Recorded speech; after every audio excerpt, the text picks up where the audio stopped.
As you all know, Stephen Walt is one of the most well-known scholars in international relations. He is leading realist in IR and is famous for a number of his works. He has written the Origins of Alliances, as you all know, in 1987 was it? And then he also wrote a famous book, Revolution and War. These are great works which are, have been cited very often. And then more recently, he's been very concerned about the nature of American leadership, especially following the recent election in the United States.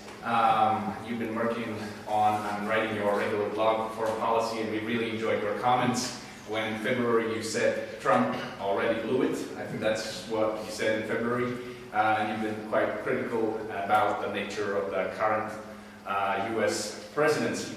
But also, from conversations we have had so far, it seems that you are also quite hopeful about what can be done about the problem, how institutions can tame, how the US institutions can tame President Trump and get him in the fold. So we are really looking forward to your talk. You're going to speak for about 20 to 25 minutes, and then we'll have a chance for Q&A and for a discussion. Steve, the floor is yours. Okay, thank you very much. It's a pleasure to be here today. I want to thank Joseph for the introduction, or Tina for setting all this up, and please thank all of you for coming. I've been asked to talk about political leadership and populism, and maybe a little bit about Donald Trump. And I just want to say I think this is an incredibly important topic. If you just consider not just events in the United States, but the Brexit vote in the United Kingdom, for example, which was in some respects a rebellion against elite opinion. My favorite quotation from the whole Brexit campaign was when the former Justice Minister said, "The people have heard enough from experts," right? That they just wanted to express their views. The growing strength of the National Front in France, which lost the election badly, but did better than the Socialists did better than the center-right Republican Party did. What's happening in Turkey, where President Erdogan continues to consolidate power as well. And of course, then last but by no means least, my own country elected a president with no political experience, a very thin commitment to constitutional norms in the United States, and thus far his administration has, I think, been everything his opponents feared, disorganized and chaotic, and his popularity, in fact, has been declining steadily. So the first question I want to consider is, are we watching a new trend in the nature of political leadership? Do traditional parties matter less? And it's really individuals speaking directly to the people. Can politicians really run a country through their Twitter account or not? Second, I want to talk a little bit about the impact of those developments on world politics. And I want to say a little bit about the role of individual leadership in the world today. We've debated this for a long time, IR scholars, and the question is, do what's happened in the past year lead us to rethink how we think about leadership? And that's where I want to start. I want to take this question from a realist perspective. And the first thing I'll say is, contrary to what you might think a realist would say, leaders do matter. Sometimes they can even be decisive. And of course, everyone's favorite example of an important leader is somebody like Adolf Hitler, right? John Mueller, who's an American political scientist, has written that if Hitler had walked in front of a bus in 1930, World War II would not have happened. It was a single man who really drove that decision. But there's lots of other examples where individual leaders have had a huge impact. The change from Mao Zedong in China to the leadership of Deng Xiaoping. Gorbachev to Yeltsin to Putin suggests that leaders matter. Nasser in Egypt, Khomeini in Iran, all cases where individuals were critical. So even a realist, I think, would acknowledge that in some cases, who's leading a country, the individual in charge, can have a huge effect, and sometimes almost revolutionary effect. But having said that, the first thing a realist would say, well, leaders do not operate in a vacuum. Marx famously wrote that men make their own history, but they do not make it as they please. And there are two big constraints that operate on all leaders, even the sort of revolutionary individuals. And the first one is the one that realists would emphasize. The existing structure of power in the world places real constraints on what leaders can do, as does the environment in which their countries are placed, including their geopolitical position. The leader of a weak state cannot aspire to do the same things that the leader of a strong state can do. Malcolm Carr, an American political scientist, once wrote that Nasser dreamed of uniting the entire Arab world the same way that Bismarck had united Germany, but Nasser didn't have the Prussian army as a tool to help him do that. The leader of a country like Ukraine or Jordan or Latvia or South Korea faces external dangers, external threats that other states don't face, and that's a constraint on what they can do. A state that is very dependent on support from key allies has to be more careful in how it manages that relationship as well. And even relatively powerful states often show remarkable continuity over time. The leaders change, but the policies don't. So for Britain, for example, it has been sort of a principle of British foreign policy since World War II for the British Prime Minister to try and establish a close personal relationship with whoever the American president was. That's true of Macmillan, that's true of Tony Blair, that's true of David Cameron. They all act pretty much the same way. It remains to be seen whether Theresa May will manage to create a good relationship with Donald Trump, but she's trying. Right? And so all of these leaders, given Britain's relationship with the United States, Britain's foreign policy, have tried very much the same policies. So international constraints obviously clearly still matter for individual leaders. And the second one, of course, is domestic political constraints. Even dictators have to manage politics within an authoritarian regime. They have to manage internal rivalries, make sure they're not overthrown. For democratic leaders, existing institutions and the various interests and organized forces within society also place real constraints on what they can do. In the United States, Congress still has to pass the budget. The president can't allocate any money on his own. In other democracies, a leader can lose parliamentary support and fall from power overnight. And in most countries, and certainly the United States, there are large government bureaucracies, especially in the area of foreign policy and national security, that often can act with surprising independence, what people sometimes refer to as the deep state. And I'll say a little bit more about that in a second with respect to Trump. So international politics, the balance of power, etc., that's one set of constraints. Domestic politics, a second set. And there's a third set, which I would characterize by simply say it's reality. Reality ultimately can constrain leaders. And by that I mean the laws of physics, the laws of biology, the principles of economics. No matter how popular, how charismatic a leader is, you can't make climate change stop by pretending it's not happening. Right? You can't defy certain basic principles of accounting and economics without paying a large political price. Just look what's happened to Venezuela, for example. You can't build a nuclear weapon unless you actually have some fissionable material. You have to get enough plutonium or enriched uranium. You can't give a lot of speeches and magically create a nuclear weapon without a whole program there. You can't have a modern, successful economy without an educated population, some natural resources, access to sufficient amounts of energy. So all leaders, regardless of how talented or persuasive they are, face certain basic constraints of the physical and economic world. Now, I want to then illustrate all of that by saying a few words about President Trump. And I want you to think back to the election of last year. I don't know how closely you watched it here. Donald Trump announced he was going to run for president, and no one in the United States took this seriously. Everyone thought it was kind of a joke, wouldn't last very long. And he defied all the usual rules of running a presidential campaign. Kept saying and doing things that no one would do if they actually wanted to be elected. And it worked, right? It worked remarkably well. It goes right through the Republican primary season. And during the campaign, what's most striking is he is opposed by foreign policy experts from both political parties, from the Democrats, but also from the Republican parties. In fact, 100 former Republican Party officials signed an open letter criticizing him and declaring Trump to be utterly unfit for office. These are Republicans, not Democrats, saying this. It's really quite remarkable. And yet he won the election. Now, what did he promise during the campaign, before he was president? He said America first would be the guiding principle of our foreign policy.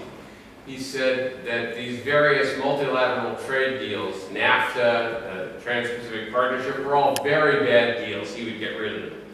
He accused China of manipulating its currency in order to steal American jobs.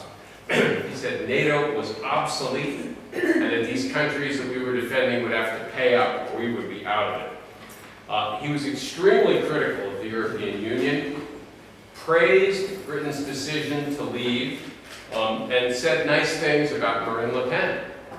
In fact, about the only foreign leaders he didn't criticize were Marine Le Pen, Bashar al-Assad, and Vladimir Putin, which is an interesting collection.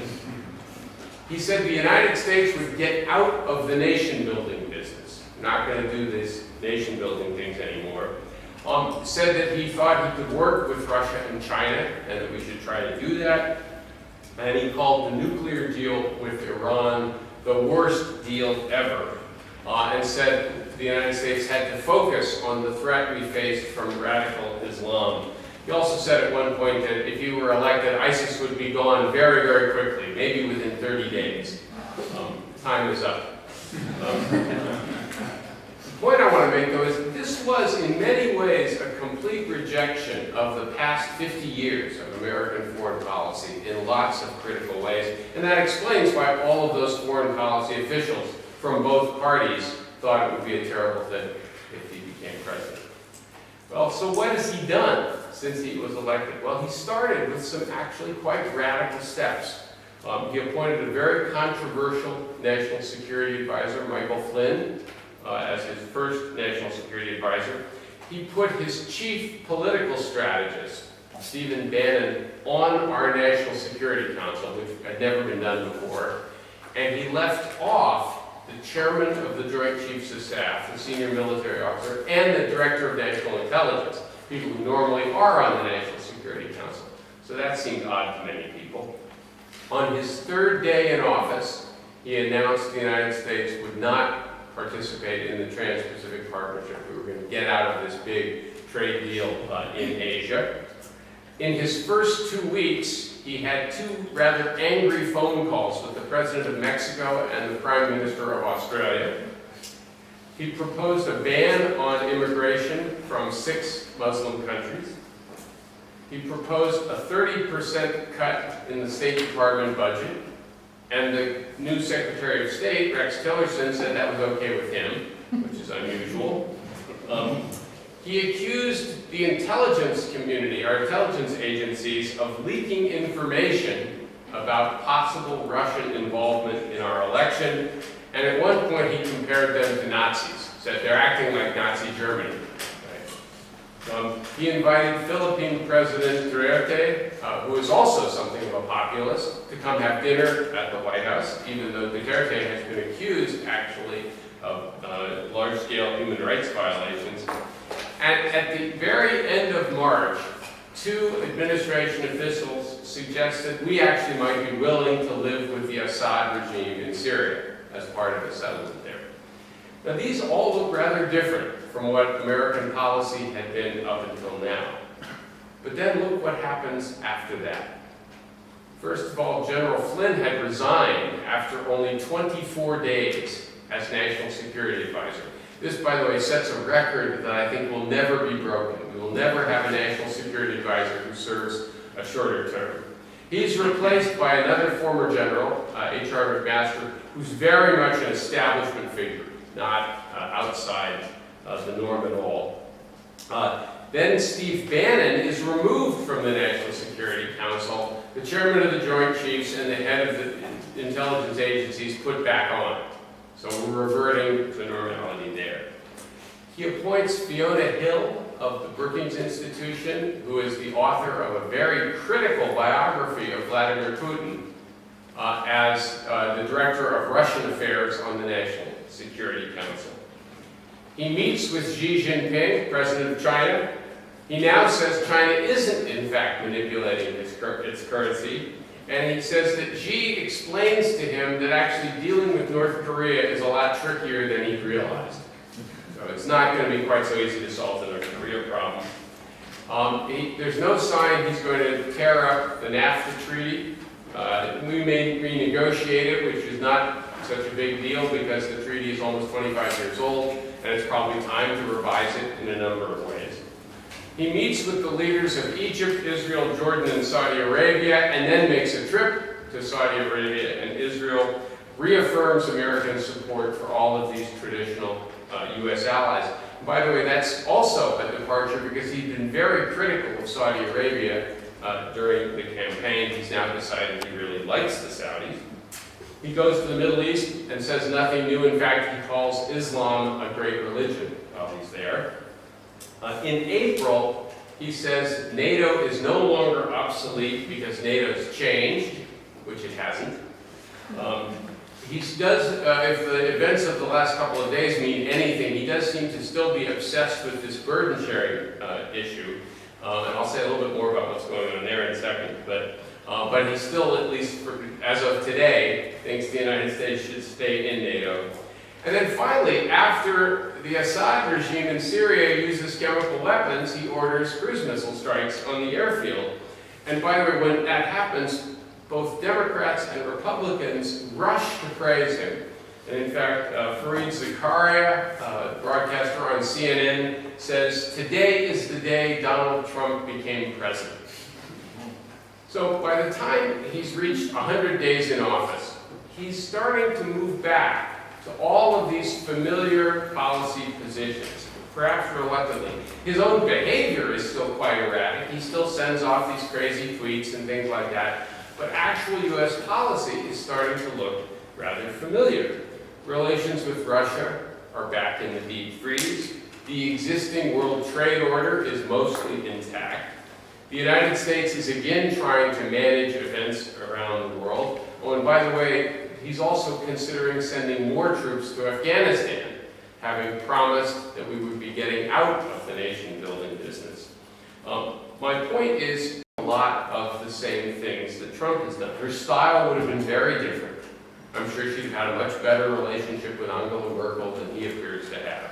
But the actual content of the policies might have been very, very similar. What I'm suggesting here is even someone as radical, as different, and as unpredictable as Donald Trump is ending up being constrained by external circumstances and by powerful domestic institutions. Now, just to step back for a minute, notice, by the way, that Trump did face a serious problem if he had wanted to pursue the radical agenda that he promised during the campaign. If he tried to appoint people to his administration who shared all of his views, who agreed with him on everything, none of those people would have had very much government experience. Most of them would have had none, which means they were going to make a lot of basic mistakes just due to inexperience, just because they'd never been in positions of such responsibility. If, on the other hand, he appoints people with experience who know how to run these institutions, they're going to want to keep doing the same foreign policy that he criticized.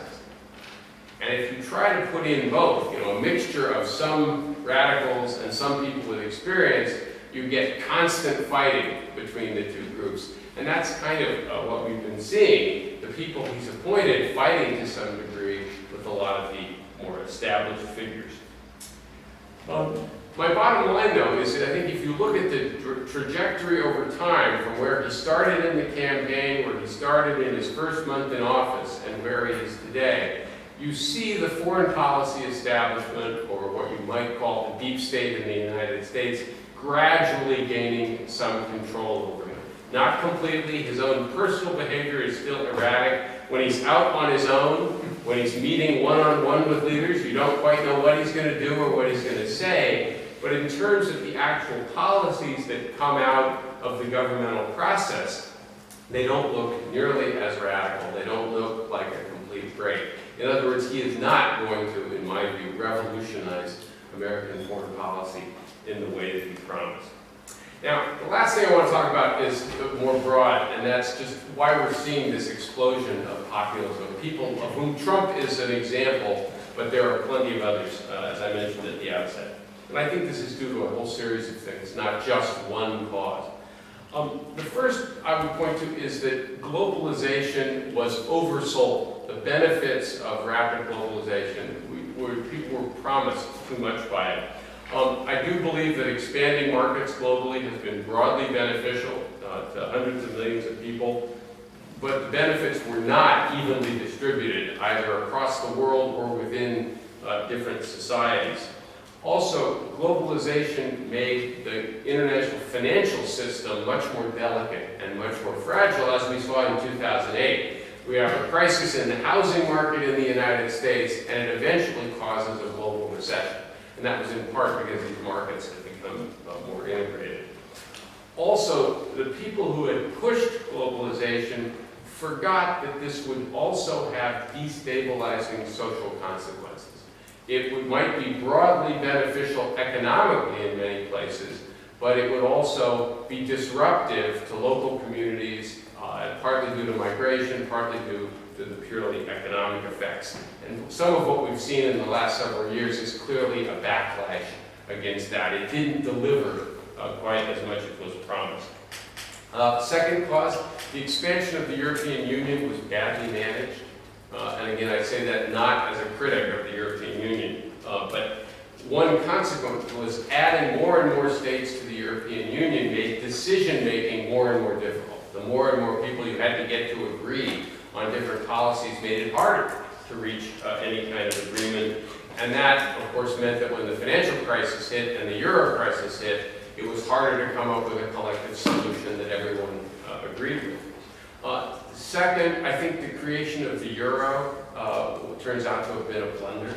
As many people warned back in the 1990s, that the institutional arrangements necessary to support a common currency didn't exist, and therefore it was a premature step to create the common currency, for which Europe has now been forced to deal. And both of these things reinforced then in various parts of Europe a lot of anger at Brussels, right? Sort of blame Brussels for our problems because of what happened with the euro and the increasingly heterogeneous quality of the union itself. Third, I've already mentioned it, the financial crisis of 2008 was clearly critical. It had a huge impact on the United States, but an even greater impact on Europe as well.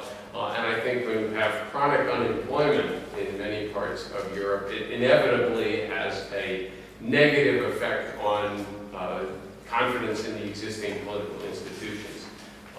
When you put those three things together, and you have this growing sense in many countries that people no longer can control their own fate. They're no longer responsible for what happens to them. They're not able to control what happens to them. They have to do either what the market tells them, what Goldman Sachs tells them, what George Soros tells them, what Brussels tells them to do. Now, I actually don't think any of those things are actually true, but many people began to see things that way. Two more things that I think contribute to this. One was what's happened in the Middle East, and here it's mostly our fault, the United States. The American decision to invade Iraq was obviously the first step here, and was an enormous blunder on our part, casting great doubt on the competence of American leadership. And then, of course, you get the Arab Spring, which turns to an Arab winter. We have the emergence of failed states in a number of places, and ultimately an enormous refugee issue here in Europe, which in turn has reinforced nationalism, xenophobia, concern for whether or not the European way of life is in some way under siege. And then finally, and this is, I think, true both in Europe and certainly true in the United States, there was, I think, a growing popular anger at corruption and the lack of accountability for the people in charge. In the United States, no one was prosecuted, no one was punished for the financial crisis in 2008. None of the people who were responsible for essentially some fraudulent financial dealings ever went to jail or were even accused. In the United States, the people who conceived and implemented the idea of invading Iraq remain respected intellectuals, respected political figures in the United States. No one paid a price for that enormous damage. None of the people responsible for it paid a price for that. A widespread sense that former political leaders like Tony Blair, or for that matter, Hillary Clinton, were too tied to powerful interests, too interested in making money. This was a real problem for Hillary. Remember what Trump's nickname for her was in the campaign? Every time he referred to her, he called her Crooked Hillary Clinton. Crooked Hillary Clinton. All his tweets, Crooked Hillary Clinton. And this resonated. Lots of Trump's supporters believed that, again, she was too close to Wall Street, too interested in making money, and of course, she's not alone. Notice, by the way, this is what cost François Fillon the presidency of France. He was the front runner in the French elections until it became clear that his wife had been on his payroll for a long time. And this, I think, generated an enormous backlash of people who had seen this sort of thing over and over and over again. Elites who were essentially immune from accountability. They could make lots of mistakes and never pay a price. Ordinary people were the ones who suffered from that. And by the way, this is why Trump seemed appealing. He seemed to be independent of all that. He was rich, everybody knew that, but he wasn't supposed to be corrupt. Turns out, of course, he's deeply corrupt, but that's not the way it appeared in the election. So the result in a number of different countries is the rise of ambitious populist politicians. And there's an irony here, populism usually rests on some strong leader who claims to be operating in the name of the people, but is actually usually mostly interested in their own power, glory, and wealth. What do populists do? They exploit public anger. They take advantage of it. If possible, they try to magnify it, try to make people more angry. They try to magnify divisions between the so-called corrupt elites and ordinary people. They constantly warn about both internal and external enemies, right? Trying to build support that they are the ones who can protect the country from traitors at home and enemies outside. Only a strong leader can protect the good people from evil or incompetent leaders who have been taking advantage of them. Most populists tend to glorify the military, other symbols of national power. And finally, and what's interesting about all of the populist movements we've seen in the last couple of years, they all look backwards. They all tend to point us toward a mythical past that was supposedly much better than the reality we're living in today, and they promise us a future that looks very much like this mythical past. So what was Donald Trump's slogan during the election? Make America great again. Make America the way it used to be, right, in some way. Vladimir Putin is constantly invoking Russian culture, the Orthodox Church, Russian traditions, pointing backwards towards a period maybe to the Soviet Union or even before that, to periods of Russian glory. Marine Le Pen, again, doesn't point to a bright future in the 21st century, wants to point back towards France's glorious past when it was more pure and less multicultural. I would argue none of these leaders actually have a clear plan for a brighter future. Instead, they tell followers that, again, this past that people remember as being better is somehow going to be restored. Well, so what should we do about this? I'll just wrap up with a couple of comments there. First, I think one piece of good news is that what happened in 2016 has made many people more conscious of the danger that these populist movements may pose. You see in a number of places greater political mobilization, other groups in society getting more active to try and prevent this. This sense of complacency that everything's going to be just fine, I think, is gone. Le Pen did lose. Trump's popularity has declined steadily since the election. There has been some pushback against other populist leaders in other places. But having said that, I don't think we are out of danger yet. I think Europe continues to face some real long-term challenges that will be easy for populists to exploit. So if Macron ends up acting like François Hollande, then Le Pen will be there in the next election and may even be more popular. If the United States is led by a dishonest and visibly corrupt president who cares only about himself, his family, and his fortune, it sets a very bad example for others. And over the long term, I think the real question that we are all going to be wrestling with is whether the key principles, the liberal principles that have guided democracy in Europe and the United States are going to be defended or not. One of the most fundamental principles of any liberal order, of any open society, is the recognition, in fact, that all human beings are flawed. We're all imperfect. We all make mistakes, no matter who the leader is. All leaders make mistakes. Right? And what keeps them from making the same large mistakes over and over and over are a set of institutions inside a country that can correct those mistakes, expose them when they're happening, eventually either get the leader to change his or her policies or eventually remove them from office in a peaceful and orderly manner. Now, I can say more about it if you'd like. I don't think it's a good idea for liberal states to try and spread liberalism all over the world, especially with military force. That doesn't actually work very well. But I think it's very important for us to defend these principles here at home and try to create societies that others will want to emulate. So we should not be trying to actively spread democracy. We should be trying to create societies that work so well, that are so evidently better than the alternatives, that others voluntarily want to move in that direction. I think that's where most of our attention and political effort needs to go at the present time, to make sure that the recent populist surge and some of the current set of leaders do not cause more trouble in the future than they already have. Let me stop there, and I look forward to your questions, comments, and disagreements. Thanks.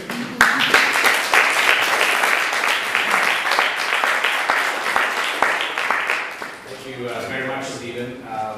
For those of us who are students of institutions, it was very encouraging to hear you as a realist argue so favorably in favor of the role of institutions in detaining very unpredictable actors. Granted, these are domestic institutions you talk about, these are not international institutions, but still, it was very gratifying. This is now open for questions and for comments. So I do have a couple of them already on my mind, but I will not try to. So I do see two hands already. So I think we'll collect questions. Marina and then Walt. Thank you very much, Professor, for your introduction. My name is Marina. I'm a visiting researcher here in Comenius. I wanted to ask you to dwell on one issue. You've been continuously arguing that US should not get involved or engaged in some locations around the world without a really pressing need. So in Syria, you wrote that it was foolish for Obama to set any red lines, such as the usage of chemical weapons by Assad. You said that dead are dead, and it's not important how it's done. You criticized Trump for making those airstrikes because you said that it didn't change the situation on the ground.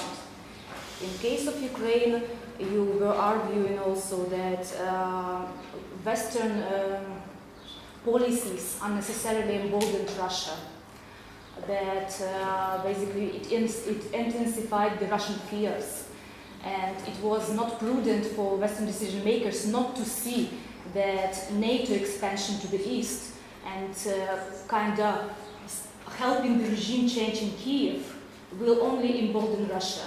So you said that we should not arm Ukraine, we should not get really engaged there because it will only prolong the sufferings of ordinary Ukrainians. So my question is, what kind of red lines do you see for the US foreign policy around the world? So geographically, if it's not Ukraine or Syria, where is it then? Or where are they, those red lines? If thematically it's not chemical weapons, so what is that red line thematically? Thank you very much. Thank you. Well. Thank you very much. Good morning, Vladimir from the Department of Political Science. Thanks for the talk. I really enjoyed it. I want to raise a couple of points. One is a question on, and I was also intrigued by the way you kind of placed on the institutional setup in the United States vis-a-vis Trump's performance thus far. I guess my question is the reverse. It's true that the institutions seem to be constraining leaders, but the leaders also tend to change institutions. This may not be sudden, it takes place over time. But basically my question is, what is your sense of the impact of Trump's leadership on the institutions? More broadly, and that is a question which concerns the very nature and the institutional setup of democracy, but also specifically when it comes to foreign policy. Yes, what we see right now is a very strict and constrained form of the president that may have expected or anticipated given what we heard during the campaign. At the same, some messages are clear and they are different. So this is the first president who is openly anti-EU, anti-European, has done it over and over again. Is this having any impact on the institutions? I mean, this is not a new streak in U.S. foreign policy. We experienced it a bit under George Bush Jr. and with some of the people like John Bolton and others around, the Heritage Foundation people. And basically, what is your sense in terms of the impact of the Trump presidency on the institution of the U.S. foreign policy? And we can also specifically look at Europe. That's my first point. And the second point, and that's maybe a point of disagreement, or I'll put it as a question of clarification. You used the word blunder several times in your speech, and you used it vis-a-vis the euro, and you used it also vis-a-vis the war in Iraq. Now, in terms of the euro, yes, we all know there are structural deficiencies. At the same time, we know euro is a political product, and it basically is a product of what was achievable in the 1990s. It's not a product of a state, but rather a group of states getting together, devising a currency which was first mentioned in 1969. And we all know the structural deficiencies, but you can have an alternative narrative about the euro, that it's actually been a success, and it's been able to withstand the impact of the various crises we faced since 2009. So I guess my point or my question is, could you clarify the meaning of blunder vis-a-vis the invasion in Iraq and vis-a-vis your critique of the euro? Thank you. These were several questions with each of the... Don't add any more. So let me take Marina, your question first. So I think countries should go to war, should use military force only for vital interests. I think if you ask your citizens, some of your fellow citizens, to go off and fight and possibly die, it can't be for trivial reasons. You have to do it because your own security or very important interests are at stake. And therefore, I tend to be fairly careful about where I would want to deploy American power and what I would do with it. I also think you ought to do it when you think you have a high probability of succeeding at what you're setting them off to do as well. And the United States is a very lucky country. We're very fortunate in my country. We're incredibly secure and incredibly safe. We're way over in the Western Hemisphere. We're far away from most of the world's dangers. There are these two enormous oceans, and the country is very powerful, very wealthy, and we don't necessarily deserve that, but that's the way things worked out. And that allows the United States to, on the one hand, gives us the option of interfering all over the world if we want to, and that's what we've been doing. But it also, of course, gives us the option of doing a lot less than we have in the past.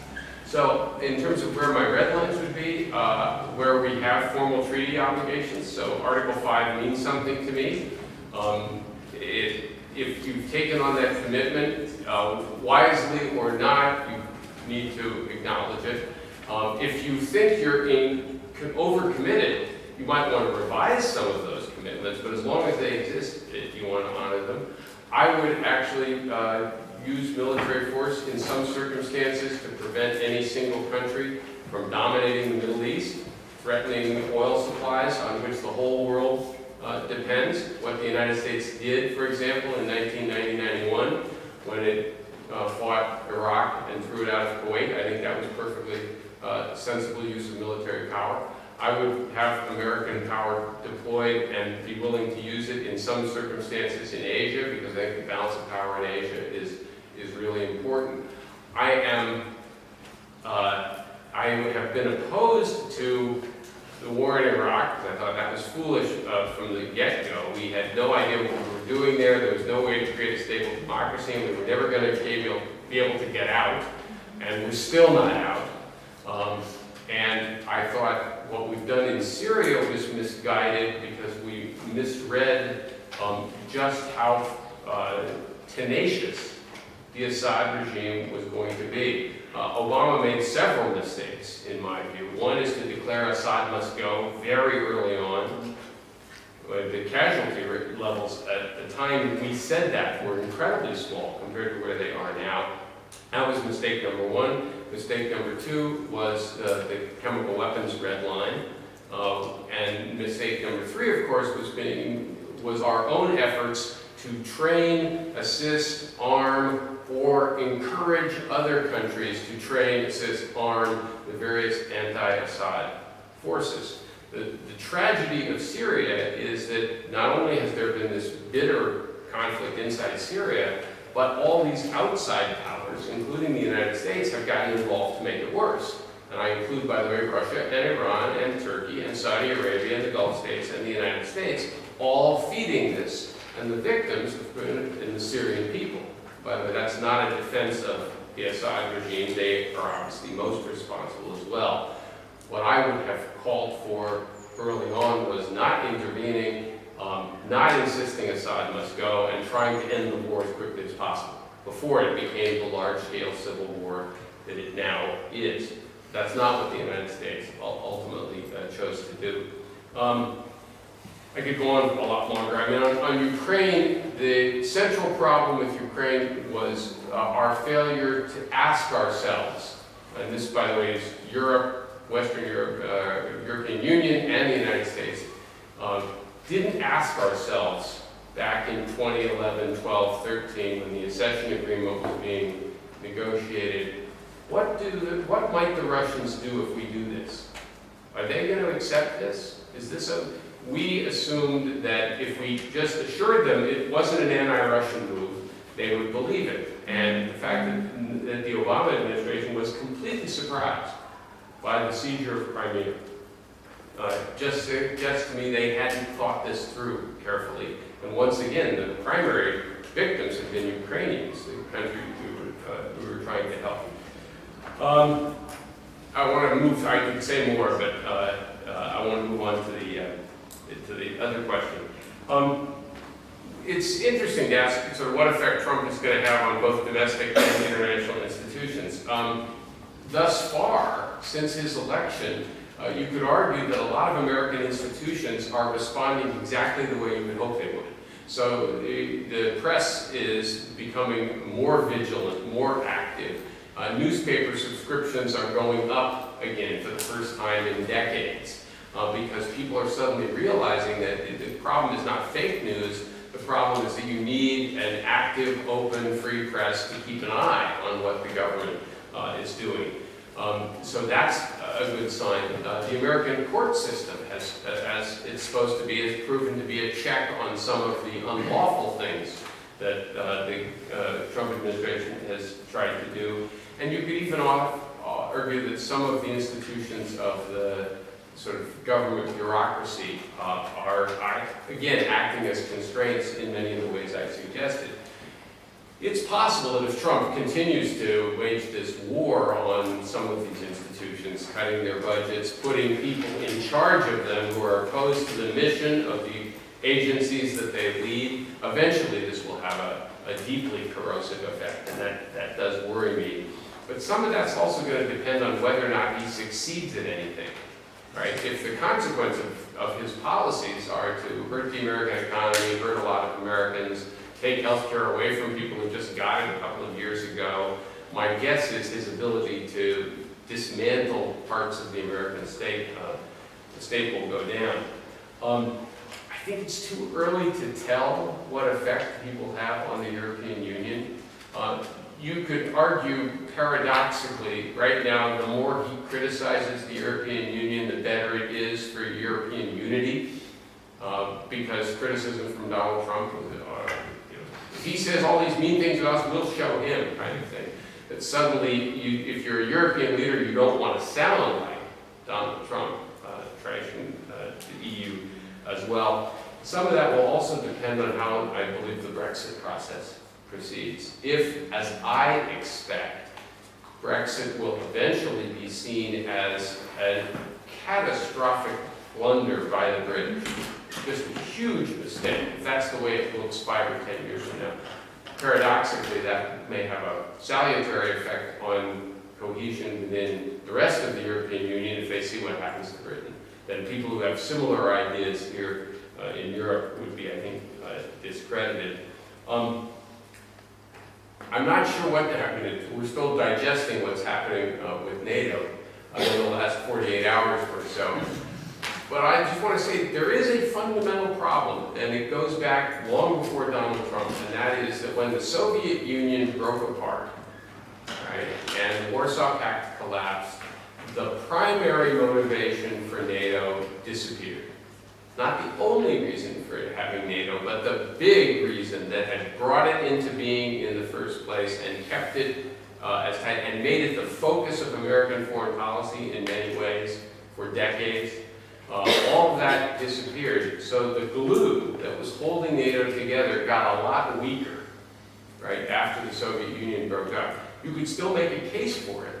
You could make a case even for making it bigger, right? But it just was never going to be as cohesive. It's a more fragile alliance ever since, right? And I was tweeting earlier this morning, right? So we have sort of this interesting social science experiment now, which is, are the forces of unity within NATO stronger than the personality of the American president? Are they strong enough to withstand this American president who doesn't seem to be able to interact with Europeans without insulting somebody? Right? And I don't know what the answer to that is. I kind of hope it's the former, but I can't be sure. We just ought to recognize that unity is down. And then finally, just a comment on the euro. There are lots of benefits to having the euro, and as a political gesture, it had a certain sort of symbolism. But if you just think of the amount, not even the money, the amount of time that European leaders have had to spend trying to save the euro ever since 2008, 2009, and how it has the consequences of the euro crisis for particularly Southern Europe, for Greece, for Italy, for Spain as well. The amount of political division it's produced, the resentment against some countries by other countries as well. You know, I think if the European Union does eventually come apart, historians will look back and say one of the principal reasons was a premature decision to create a common currency, which again was done for sort of kind of strange political reasons between France and Germany back in the early 90s. Maybe I could be wrong about that, but I still regard the two biggest mistakes of the last 25 years was sort of the European creation of the euro and the American decision to invade Iraq. And I'm not sure which is the bigger one. We may win that one. All right, we go on to the next round of questions. I'll let Carolyn and Miro, and then Carolyn. Hi, I'm Caroline Batka. I'm a PhD student at the Department of Political Science at Comenius University. Dr. Walt, thank you for your presentation. I really enjoyed your narrative about Trump, and a lot of the points that you highlighted were an interesting mix of politics and policy sort of blended together. And just to address sort of the audience in this room, so it's a bunch of political scientists and policy analysts, right? And I'm wondering if you can speak to the way that we should create our narratives about American policy right now and about Trump from the perspective of someone from Harvard. So we're talking about one of the best academic institutions in the world, and everybody in this room could tell their own narrative about Trump.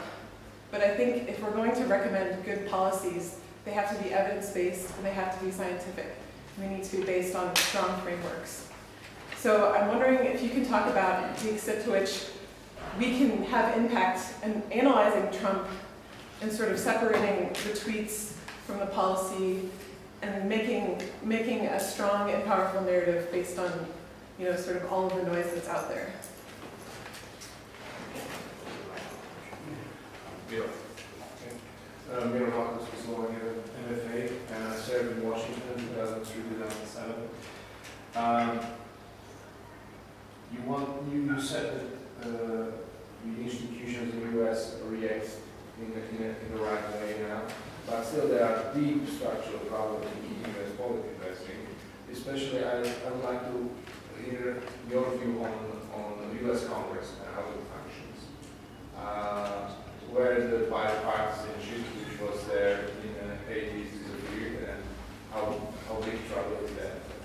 And how to restore people's trust in politics, because that's the trouble we see in Europe, in our countries, but the level I see in America, because America is a leader of the Western world, is how to put it, very disappointing. Great. Thanks, Ambassador Wachowski, and then Yeah. Hi, I'm Thomas. I'm a PhD student from Collegiate University in Glasgow, Syria, and Central Slovakia. I have a short question following your comments on the impact of the leaders. In your perspective, has the single event of election of Donald Trump as US President, together with the related following developments, changed the existing balance of power in the world from the global perspective? and we have one more short question from Ambassador Wachowski. And small add to the Congress. Is the impeachment possible?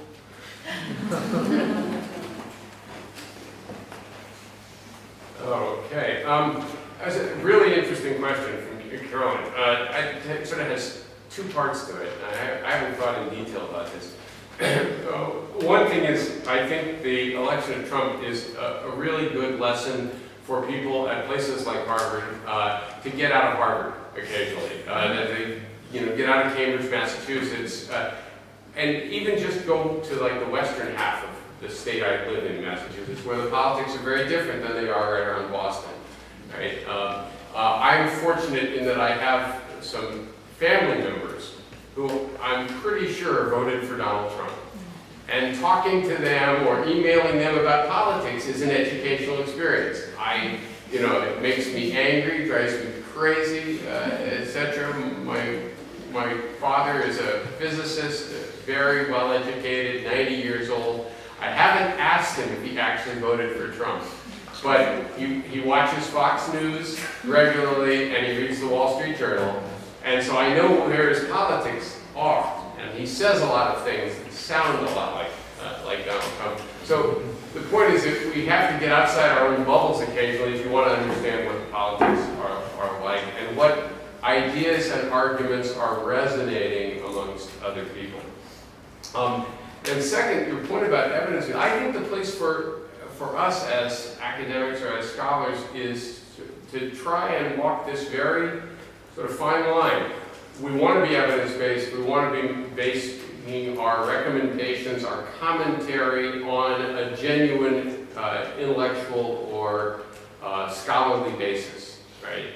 But at the same time, we want to be engaged in real-world events, right? So we don't want to be just off writing things for our fellow academics, sort of irrelevant stuff that nobody cares about, or spending all of our time just writing op-eds and, here's what I don't like about Donald Trump this week, or something like that. And in a sense, the most effective commentary, right, I find is commentary that's based on a solid research foundation right? But nonetheless is of relevance and applicable to sort of important contemporary problems, and very important, is written in a way that ordinary people can read it and understand it. Right? That's the other thing is, most academics think if they are hard to understand, they must be saying something important. Right? And I think the reverse is usually true. If you have something really important and powerful and interesting to say, you can say it pretty clearly and people will get it and understand it. So spending some of our time translating our academic research into things that regular people will understand is an important part of our job. American politics, it's a mess. I'm going to make a scholarly point in a second, but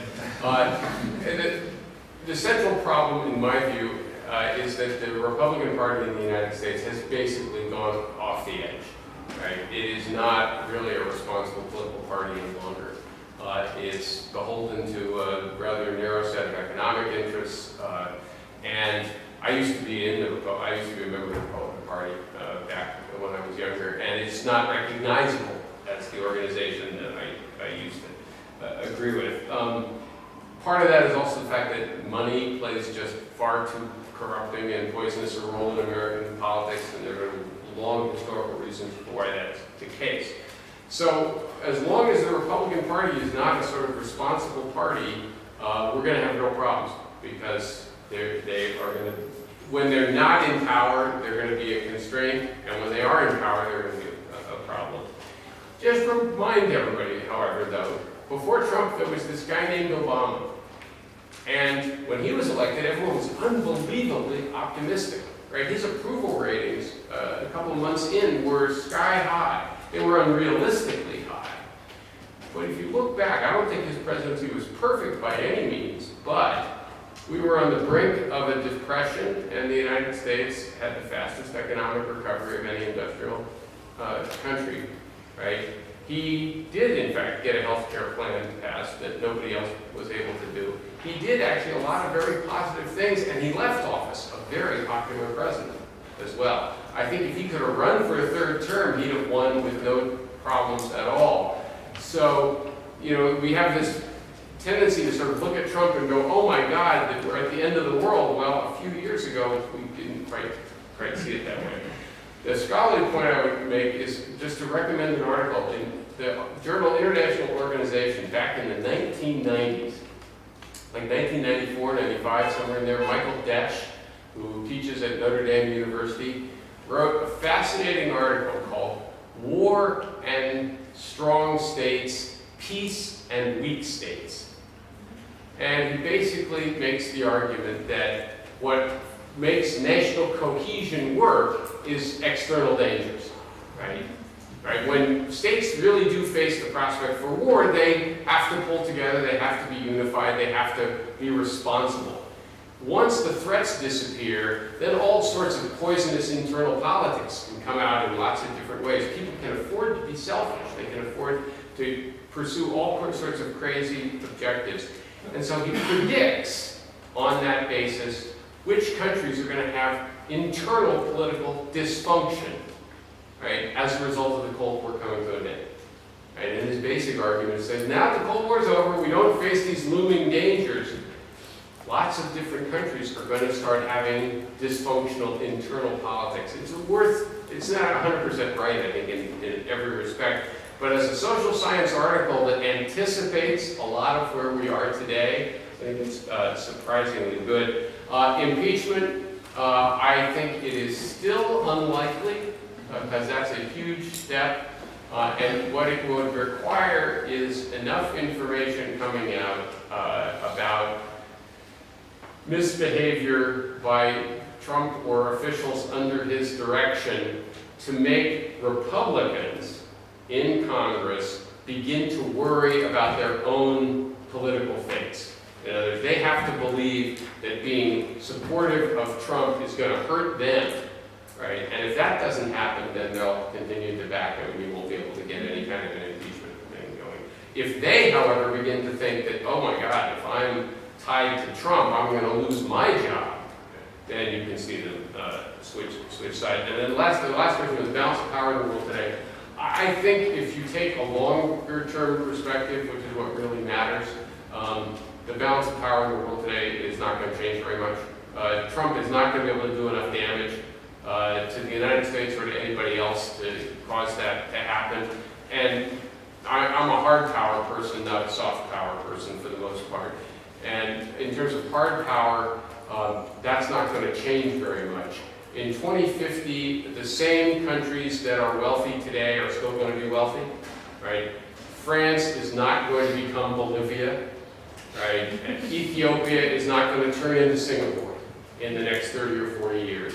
So, the United States will still be the most powerful country in the world in 2050. If you look at all of the indicators of power, China will probably be number 2. And then the rest of the other major powers are going to be substantially less than those two. I think it's going to be sort of a very lopsided multipolarity because the sort of raw capabilities that these countries have in terms of demography, education, technological development, size, etc., aren't going to change very much. I could be wrong. Right. It's time to start misusing the position of us sitting here with you at the table. So it's Martina, then me, and then I'll take another question from the room. Thank you very much, Professor. It was very refreshing and great to hear your view on the American foreign policy and on the presidency of Donald Trump. I have 2 questions. The first one relates to the more academic issue of the structure choosing the leaders. So my question is whether you believe that the rise of populist leaders, as we can see today in the world, is a kind of structural pressure that creates this kind of leadership around the world, because it does not apply only to democracies and does not apply only to Europe or to the US, but we can see that in different parts of the world. And whether you see it as an outcome produced by the domestic pressures. And the second question is, recently there was a World Economic Forum survey on leadership, and the result was that 86% of the respondents of the World Economic Forum believe that there is a leadership crisis in the world today. Do you agree with that perception? And if you look at the global political scene today, do you see someone who can, in your opinion, be considered a leader?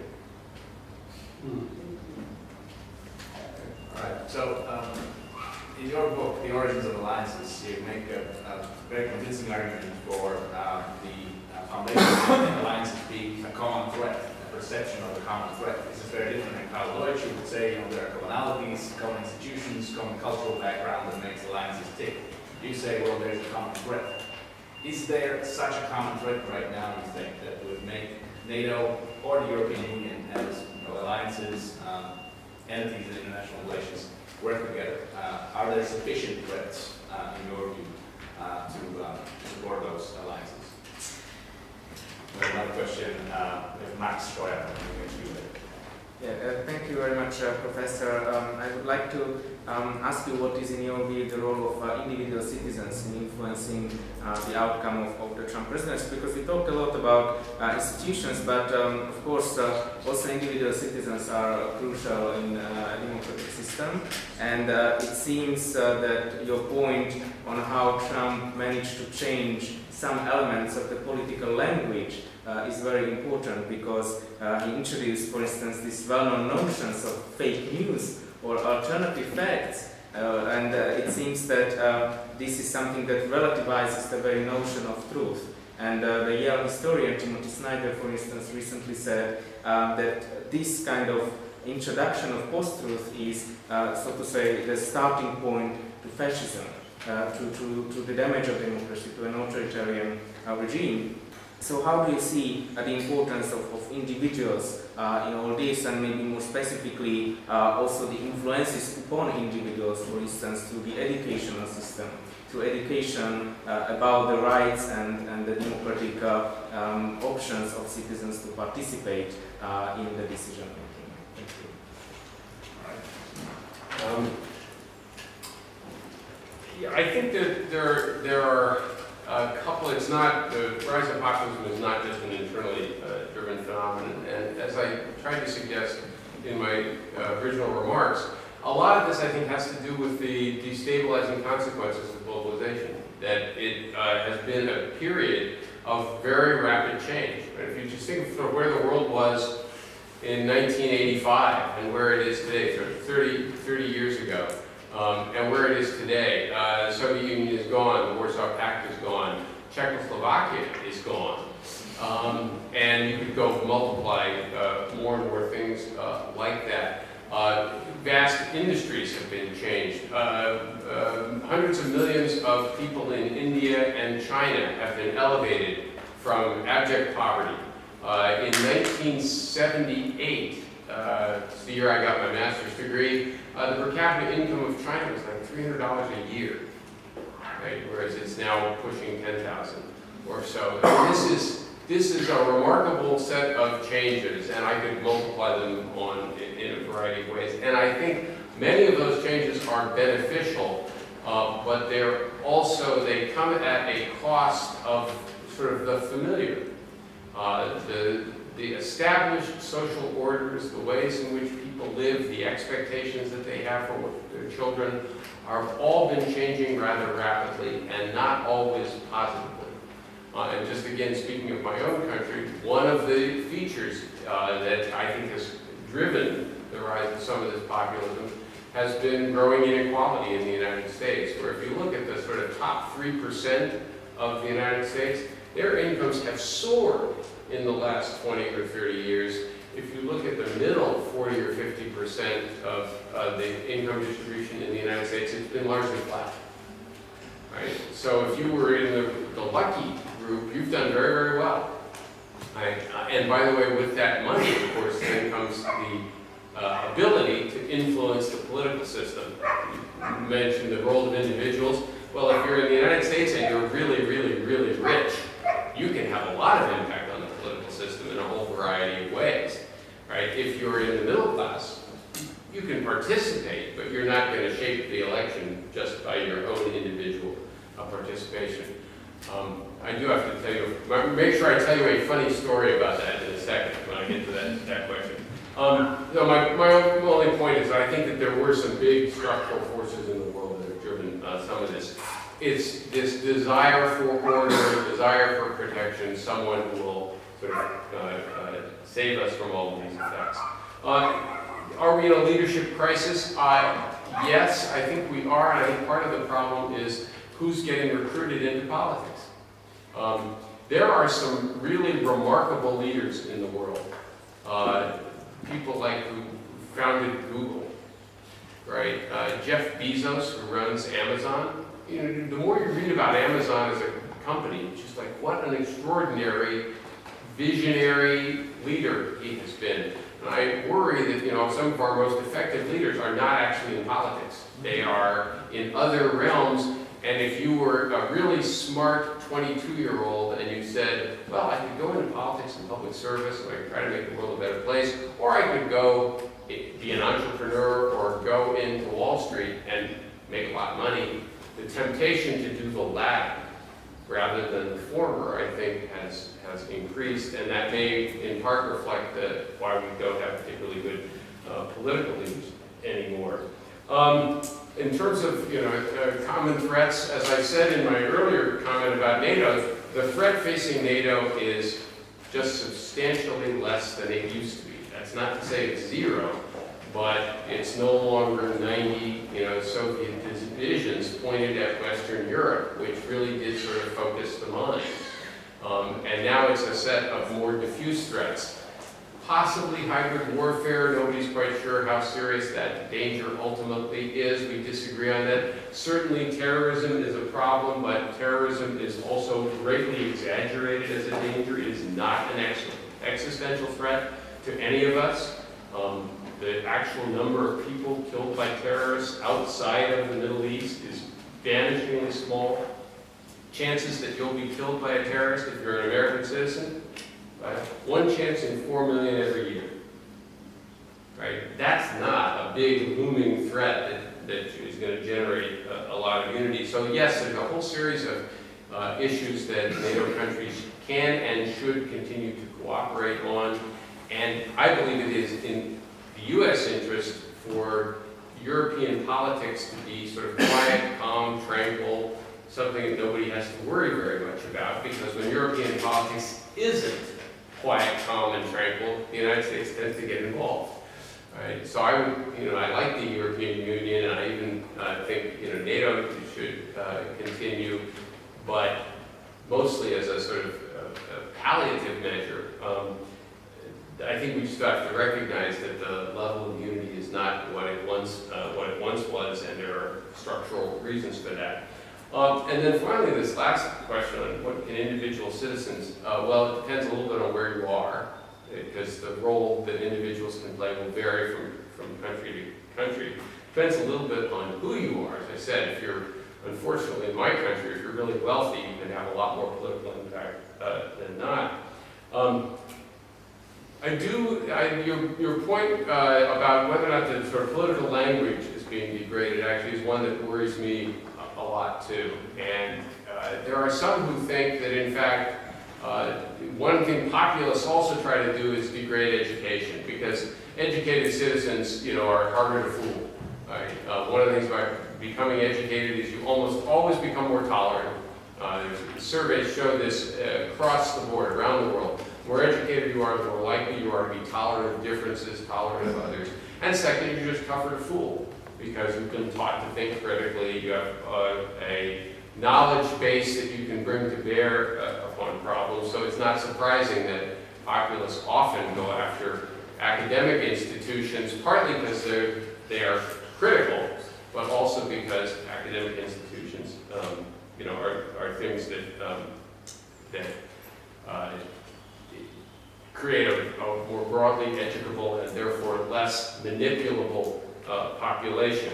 So one piece of good news is, I think if you, again, taking the United States as an example, levels of political participation seem to be going back up. Whether it's rallies, people showing up at these town meetings, the question of Congress came up earlier. What congressmen are discovering is they go back to their local districts, and now they've got a bunch of angry people saying, I hear you're about to vote for this, or you just did vote for, take away my health care, damn you. Right? And that's good in the sense that people understand that they can get involved in politics as individuals. And that leads to the story I want to tell. I live in a town called Brookline. It's about 60,000 people. We have local elections for various things, including our school committee, which runs the school system in Brookline. My wife is very involved in local politics. She actually was chair of the school committee some years ago. And on election day, I had this crazy day. It was really, really busy. And I got home, and she was out of town, and I called her up, and at the end of the call, she said, by the way, did you vote today? And I said, oh, God, I was really busy. And she says, the polls are still open for an hour. Go vote. Because I'm a good husband, I said, fine. Went off and voted. She texted me at 11 o'clock that night and said, okay, and she told me the name of the candidate we were supporting for school committee, won by 1 vote. Wow. So sometimes being individual action matters. Now I have to tell you that, by the way, because we are evidence-based here, naturally there was a recount. And when they held the recount, the winning candidate actually won by 3 votes. So I wasn't critical after all. But it made me feel good at the time. And it's also good to hear that lives matter. Anyway, we have another question there. I'm Lukas from Naval University from Bernal. I want to ask, we've been discussing a lot of time today internal politics, and I'm trying to tie this back to the international relations, and I want to ask how and if you perceive that Trump and other populists, so Marine Le Pen, many people who campaign for Brexit, how and what impact do they have to the realist theory and realist perspective? And I'm sorry, this is academic / boring question. but how do you perceive that, and how do you tie international relations and realist perspective to the challenges of the domestic politics pose? Because Kenneth Walt, for example, he claims that domestic politics, we need to look at them, but they don't matter for the international arena. So how do you interpret this? And Thank you. I'm Michal Činian from the Institute of Defense Analyses. I have one question about North Korea. I think Trump is really interested in this country and in internationally. How do you read it? Because, well, it's my personal view that this attack, this military attack by Tomahawk in Syria, I think that was a message that we will attack without warring. And another attack in Afghanistan when they used this mother of bomb, the biggest bomb in the world. I think it was another message that we can attack, we can use the bomb that can destroy our laboratories in North Korea that are very deep, that are hiding very deep underground. So, but that's only my interpretation. So how do you see Trump's policy towards North Korea? And thank you for your presentation. I think it was very, very interesting. But I think that what you actually said about that the way that our democratic countries are working, that it should be inspiring for the rest of the world. I think now we see exactly the opposite, that how those authoritarian countries are working, that this is inspiring the people in democratic countries as common. Okay, we would have space for one more question, but there is another question, because then we'll have to wrap it up. Okay, there isn't an immediate question right away. I think you can, Well, first of all, realist theory is a theory about international politics, so it doesn't actually say much about domestic politics. It's not supposed to. Not every theory says, has implications in every realm. But I think one can draw a couple of connections.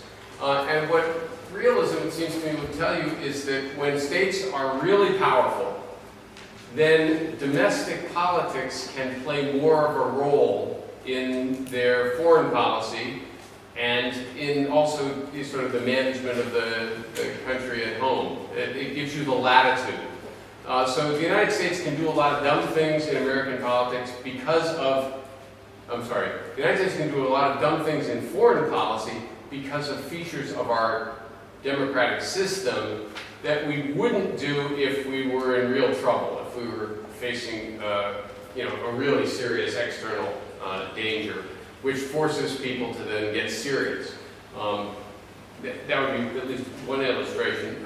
States that are really secure can be more irresponsible, right? And so, one could argue that some of the current wave of populism is based a little bit on complacency. People sort of not asking, is this really going to get us in trouble? It's almost an overconfidence that we're all so secure and so safe in the world that we can afford to elect, this crazy person who's promising a bunch of stuff. I haven't thought this through in any systematic way, but I think there's limits to what realism can tell you about the internal politics of a country. I would just remind you, by the way, that Ken Walt actually did write a whole book about domestic politics, foreign policy and democratic politics, comparing how Britain and the United States do foreign policy because one's a parliamentary system and the other is a presidential system. So even the sort of arch realist understood that domestic politics can matter. It's just a different set of questions. North Korea. I guess I would argue that North Korea is another example of where external constraints and, for lack of a better word, reality is posing some limits on what Trump is able to do. I don't think the Syria and Afghanistan examples were signals or show you what he might do in North Korea, because Syria has no way to retaliate. Assad doesn't have cruise missiles he can send at the United States. So it was a risk-free thing for the United States to do. And similarly, dropping this very large conventional bomb on a bunch of suspected terrorists in Afghanistan that's not something, they don't have a similar bomb and a similar bomber to bring it to the United States and drop it on us. So North Korea is different because, first of all, North Korea has a small nuclear arsenal now, maybe 8 or 10 or 12 weapons. But equally important, North Korea has considerable conventional capabilities, mostly artillery, that directly threaten Seoul, capital of South Korea, which is within artillery range of the border. This has been a problem for a long time, and North Korea clearly set this up deliberately so that if a major war breaks out on the Korean Peninsula, thousands of people could die in the capital of South Korea. And for example, back in 1994, the Clinton administration thought very seriously about attacking North Korea's nuclear facilities. This was before North Korea had developed a nuclear weapon. Right? To prevent this from happening, we would destroy the facilities with airstrikes. And they ultimately decided not to because they were worried about starting a war that would cause enormous damage to South Korea. It should not surprise you at all to hear that South Korea really didn't like this idea of our attacking North Korea. Again, not surprisingly. So Donald Trump comes in and says at one point, well, if China doesn't solve this problem, we'll solve it. Right? And he thinks he's going to be able to get China to solve it, and that's when, of course, he meets with Xi Jinping, who explains to him, well, actually, this North Korea issue is a little trickier than you think. And he sort of, oh, I get it. And in fact, what we've been saying in recent weeks is that, you know, we're open to diplomacy with North Korea. We're open to diplomacy because there are no other options. There are no military options for dealing with North Korea that look attractive to anyone. And I think this is a case where no matter what Trump has said, or what his instincts might be, the reality of the situation is going to limit what he ultimately chooses to do. He'll try to get China to put some pressure on it, probably won't work. He will not, in my view, initiate the use of force because the consequences could be really severe. And eventually, like all of his predecessors, he will be forced back towards trying to work out some kind of diplomatic deal with North Korea, however difficult that might be. In this case, I really hope I'm right. All right. Thank you very much. We've run out of time now. Thank you all for coming, for joining us for this, and getting engaged in the debate. Professor Walt will be here for another 10 minutes or so, so please do come by to have a cup of coffee and we'll continue the conversation. But for now, please join me in a round of applause for